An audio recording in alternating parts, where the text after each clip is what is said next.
So now that we have the stencil applied to the top of the plaster, we're ready to put on a coat of plaster on top of the stencil.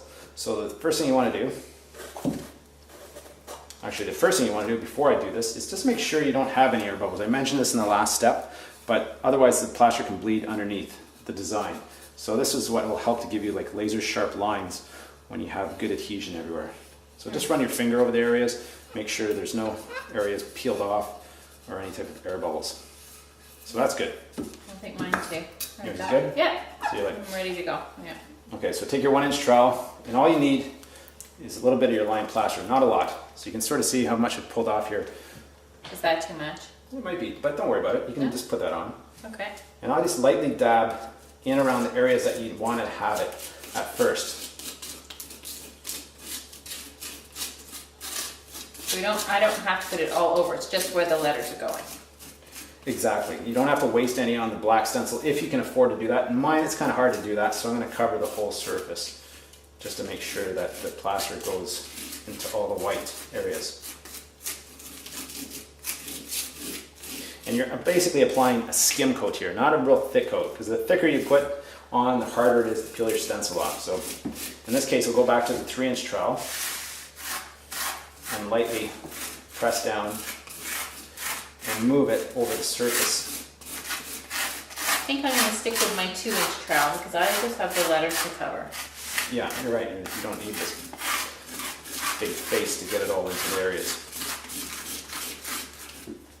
So I'm going to put on just a bit more because I can see a few pockets here that I didn't get any in. You're right, you really don't need very much of it though, do you? No, it goes really far.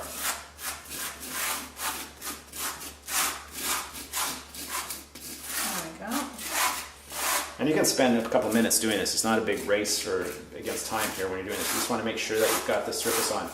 The neat thing, the way you pull the trowel is you'll sort of see the little pebbles in the lime plaster kind of create lines.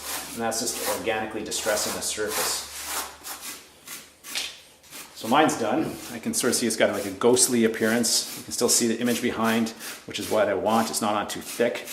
On here I can actually pull a little bit more off if I want, and you can see how it just reveals a little bit more of the image. Would you like to have a look at mine? Should I take more of it off? More of the excess off? That's pretty good. I mean, I would just lose the ridges here that you have. Okay. Because you want to have it flat. So maybe take your 3-inch trowel, skim that across, and that way it planes it out. Sure. So a nice flat surface. Thank you. So as you can see, it's really flat and clean. And that's what we're looking for. So now that we have the entire surface of the tile covered, we want to make sure we give it enough time to dry. That's important. So what I'm going to do is I'm going to put my timer on for about 20 minutes, and we're just going to let it dry to a certain state. Not cure, just dry so it's kind of damp, because we want it to still be wet for the next step where we add the color. Can we speed the process up by putting it in the oven like we did the first time around? Yeah, you can put it in the oven for about 15 minutes. Keep an eye on it though, because you don't want it to be bone dry. So maybe we'll try that technique since we're doing this live to tape. Okay. Okay, so now you're ready to add your organic black pigment onto the surface of the tile. So we've just taken these out of the oven, let them dry a little bit. They're a bit warm, but it's not too bad. Yeah. And the real test you want to see is you want to make sure where the stencil is on the black vinyl, it'll go really white, but it should still have sort of like a fleshy, wet look where it's sitting on top of the tile, or on top of the fresco, I should say. And your fingernail should be able to just leave a mark or an indentation. So it's still quite soft, but still kind of firming up. Okay, so the next step is to add some water in your cup here. So I'm going to fill up Sarah's. And you just need a little dab, you don't need a lot. Let's give you a little touch more. And we're going to take the organic black pigment. This is black pigment in its raw state, and it's a little bit volatile in the sense it's dust. So you don't want to move it around too much. So you can see I've just opened this up on a white surface, and what I'm going to do is I'm going to take my trowel and I'm just going to stick it in and take just a little dab, just like you can see there, and I'm going to add that on. So I'm going to do that one more time. So I guess, whoops, there we go. I'm making a mess here. There we go. Just so much? There we go. Yeah, just and like that. And the more I put, the darker it goes, I'm assuming, right? You're right. All right. So we're just making basically a wash of black that you want to rub onto the surface of your fresco. And this is the way Michelangelo used to do it in the Sistine Chapel with all those little helpers. He would have colors made up, ready to go on top of the wet plaster and paint. Should I be using this one? Yeah, you can use a 2-inch brush, that's fine. Okay. I'm going to use the 1-inch brush here. And so now I've got it all mixed up. You can sort of see it's just very, very potent black. And then I'm just going to pour it onto the surface with the brush and move it around quite randomly to see and make sure that it blends in. Does it all have to dissolve before I actually paint it on? You know, it'll just be a weaker state. The more you blend it and make sure that all the viscosity is even throughout your mix, then it'll be fine. All right. There we go. Yeah.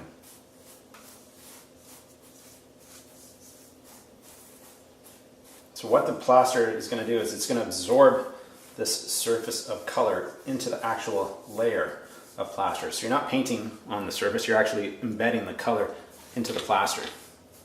So put that there. You can see how quickly it's absorbing into it. Yeah, it'll dry really quickly. You can sort of see there's some flash points and dry points here. So the next step is you want to take your trowel and score the surface. What does that do? This helps to push the color back in and blend it into the surface of the top layer of the plaster. They call this burnishing. You can call it burnishing if you like. And it helps to flatten out the plaster too if you have any ridges anywhere. Alright. It looks like I'm scraping off some of the color, but oh, I see. It's actually just scraping it off on where the yeah, it'll release on top of the vinyl. Yes, exactly. That's exactly what's happening. So I'm going to add a little bit more black here because I just want to make sure I get a nice black transfer imagery here.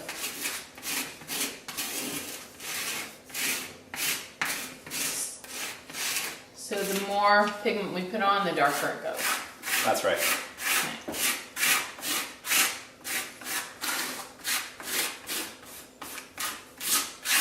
There we go. So how many years have you been doing this, Randy? A long time. I've been playing with plaster for probably about 15 years of my career so far, and focusing in on line plaster for the last 7 years. Okay, so now I've got mine covered in the areas that I want. I think it's a good black consistency over the surface, and we're going to let that dry or put that in the oven for about 15 more minutes, 20 minutes, and make sure that we get a nice dry surface before we peel the stencil. Okay, so this is an added segment here, and I'm going to explain something quickly. You can see Sarah's here, where she basically just brushed on the color on top after she had done her troweling, just to make sure that she got an even color over the whole surface. And that's a fine technique to work as well, because it'll just soak in organically as it dries. So you did the right thing. Great. Came out of the oven. Yeah, so now they've come out of the oven, you can still feel they're a bit warm, right? Yeah. You can see mine dried a little differently than Sarah's because I burnished the surface a little bit more. And on the last one, Sarah decided to leave a little bit more of the pigment riding on the surface and not burnish so much. So anyway, you got great coverage and you got good color value there. So the next step is we want to take our soap wax because we need to seal the surface.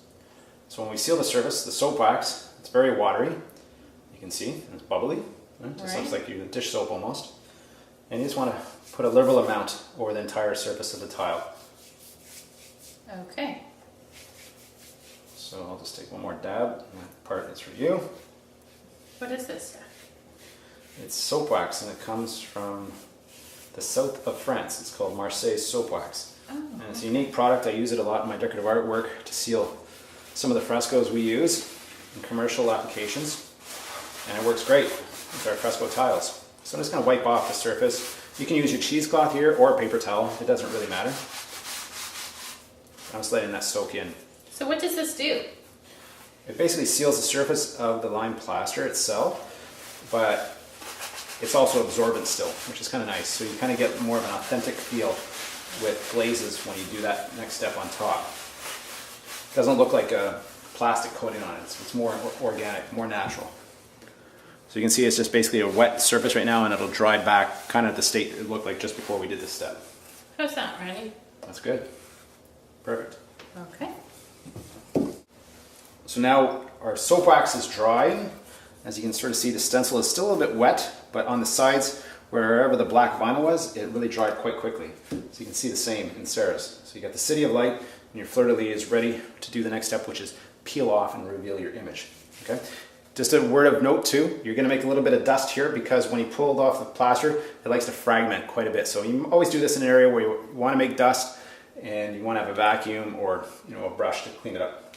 Good. Is there a trick to where to start? Do I start at the corner or the edge? Or in yours, it's pretty easy. You can sort of see a little spot there, and then you kind of use your X-Acto knife or whatever to help pull in those certain areas. Okay. For me, mine's a bit of higher detail, so I kind of have to work cautiously.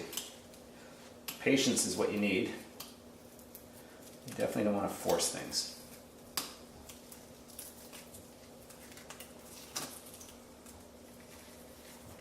oh yes, it's coming up actually quite nicely. Look at that. Yeah, so you got a nice clean line.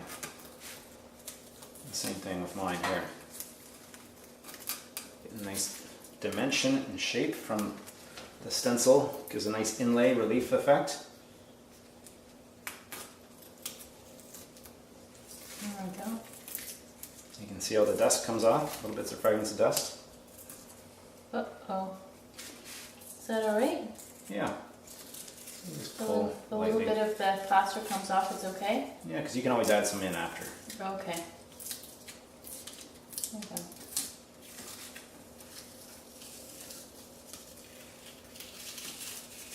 So I'm going to just pull this one up to the camera so you can sort of see as I pull, the fleur-de-lis comes off and you kind of get that beautiful shape, the laser sharp lines. Would you like to show mine too? Yeah, See? you can see. And you can see in Sarah's some of the plaster pulled off from the corner. You can either leave that if you want to have a distressed effect, or you can take some plaster and put it back into that surface. I'm not sure what I'm going to do with that. I may leave it actually. What will the distress look like? Like will it have something on top of it? The distress part here we'll do after this is called putting a slurry on top of the surface, and the neat part is you don't really know until you do it. Oh, okay. So it's kind of let Mother Nature do its thing. You always have a little bit of control, but not total control. All right, then I might take your advice on this one. Okay. It's actually coming out very well. Yeah.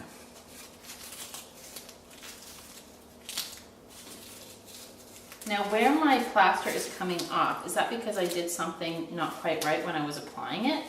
Or, Well, we're doing things live to tape here, and we're kind of helping to speed up the process. So when you let plaster dry naturally, it adheres much better than trying to force it. Because a little bit of moisture is probably still left in the plaster itself when we're doing this. oh, all right. So the rule of thumb is let Mother Nature run its course, and you'll be better off for it. But like all things, we always kind of want to get them done yesterday. Yeah. But Rome wasn't built in a day, and nor was all the Frescoes. So it takes some time. That's why I always say patience is key. I'm going to try and get the inside of my O out here. Oh, there we go. That was easy. So there, that's your fleur-de-lis stencil all relieved. Now the interesting part too about this is, I should mention, is that you can actually leave it this way. If you want a nice clean looking modern stencil, you can leave your fresco just as is and apply a sealer on top. You don't even have to distress it. So that's one option that you have. You can technically say you're almost done. I am almost done. I promise. There we go. It's my last one. There you go. So you got that. I did. Hold that one up. Right there. There you go. Perfect. How nice is that?